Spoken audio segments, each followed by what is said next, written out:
Menjadi pengikut Kristus berarti menjadikan hidup Kristus sebagai landasan dan panduan hidup kita, serta menjadikan misi Kristus misi kita juga.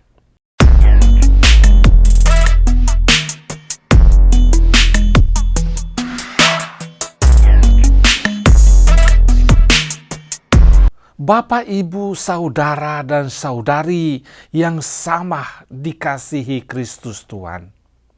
Dalam kitab suci ada begitu banyak cerita dan simbol yang bukan cuma saja menarik, tetapi sangat dekat dengan keseharian kita.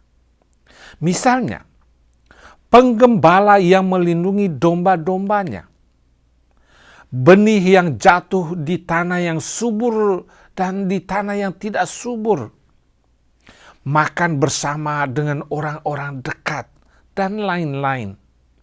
Semuanya itu sangat membantu kita untuk menangkap inti ajaran yang mau disampaikan kepada kita. Hari ini penginjil Yohanes mengemukakan dua simbol, atau tepatnya dua binatang piaraan, domba dan burung merpati, sebagai sarana ajaran kitab suci. Dari dua simbol ini, kita diajak untuk mengenal dari dekat siapa itu Yesus, sekaligus mengajak kita untuk mengikuti jejak Kristus dalam hidup harian kita. Binatang yang pertama adalah domba. Ketika Yohanes Pemandi lagi asik ngobrol sama murid-muridnya, Yesus lewat di depan mereka. Melihat Yesus sedang lewat, Yohanes Pemandi tanpa ragu-ragu memperkenalkan Yesus kepada para muridnya. Sambil menunjuk Yesus, dia berkata, "Lihatlah anak domba Allah." Seperti yang kita ketahui dari kitab suci, domba digunakan oleh orang Israel sebagai bahan persembahan di bait Allah. Persyaratannya, supaya bisa menjadi bahan persembahan di bait Allah, anak domba itu harus berumur 1 tahun dan tak bercela. Domba taat pada sang gembala. Kemana saja sang gembala ajak pergi, domba tanpa sungut-sungut mengikuti jejak sang gembala.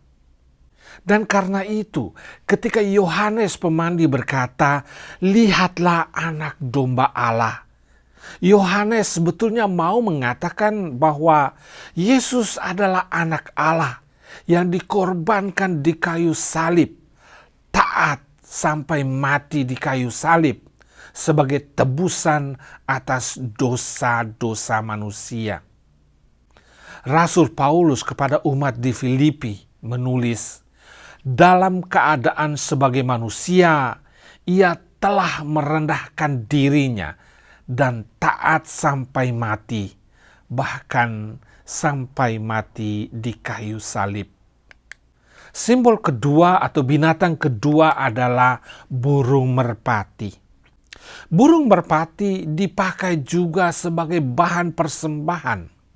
Kita tentu masih ingat persembahan yang dibawa oleh Maria dan Yosef ketika Yesus dipersembahkan di bait Allah.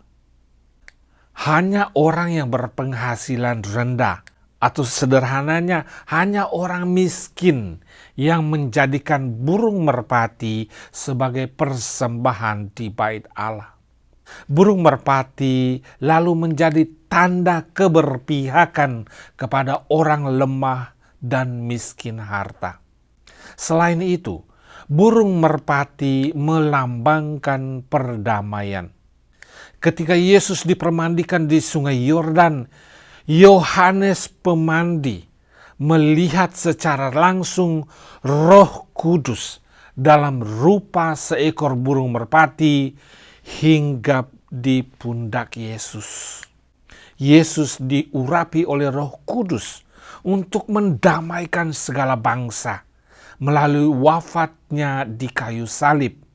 Dan dalam kuasa Roh Allah itu pula, semua umat manusia sehati sejiwa mengakui Allah sebagai Bapa. Bapak, Ibu, saudara, dan saudariku yang sama dikasihi Kristus Tuhan. Menjadi pengikut Kristus berarti menjadikan hidup Kristus sebagai landasan dan panduan hidup kita. Dan menjadikan misi Kristus misi kita juga.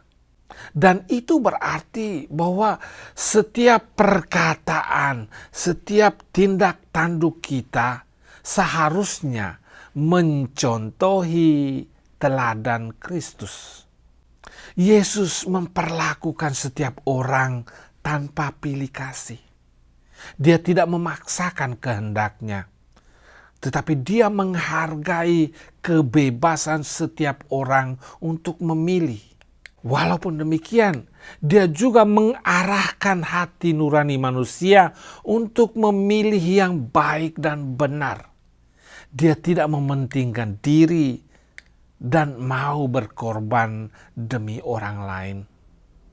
Bapak, Ibu, saudara, dan saudari, inilah beberapa contoh hidup Yesus yang patut kita teladani dalam keseharian kita. Selamat berhari Minggu, Tuhan memberkati.